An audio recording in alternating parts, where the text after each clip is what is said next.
Welcome to Holy Week.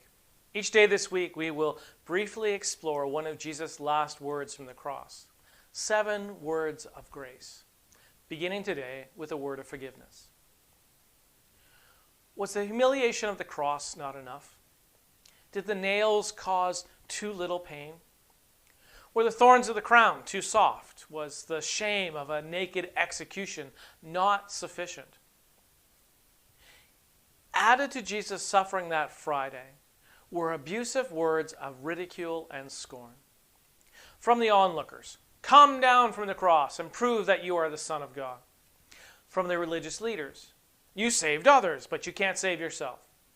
From the soldiers, "If you are the King of the Jews, save yourself." Even the men who were condemned to hang beside him heaped insults on Jesus. Why? What kind of people mock a dying man? How despicable do you have to be to poke fun at a person suffering in agony?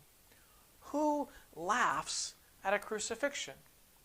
And what was the point? Did they intend to inflict even more pain? Yes. Their words were intended to hurt. They intended to wound not just the body, but also the spirit. They wanted to break his soul. There is nothing more painful than words intended to inflict anguish. And maybe you already know that. Maybe you have felt the sharp sting of hateful speech. Maybe you've heard insults from someone you love or a backhanded comment from someone close to your heart. Perhaps those words were spoken in anger and with intent. Perhaps they were spoken thoughtlessly and without malice. It doesn't really matter. The injury is felt deep within all the same. A broken heart, a wounded pride, a bruised ego, damaged emotions. If you've ever felt the bitter pain of hurtful words, know that Jesus knows your pain. He has also stood where we have stood. What did he do? He did not retaliate. He did not snipe back with condemnation or threats of judgment after the resurrection. He made no demands for an apology.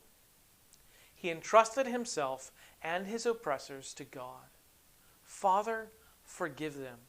They don't know what they're doing."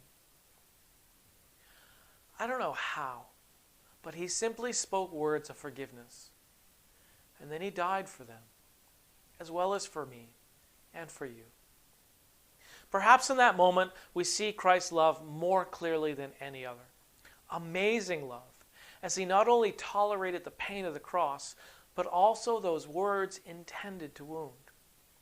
And more than just tolerated, he spoke for the defense of those who condemned him.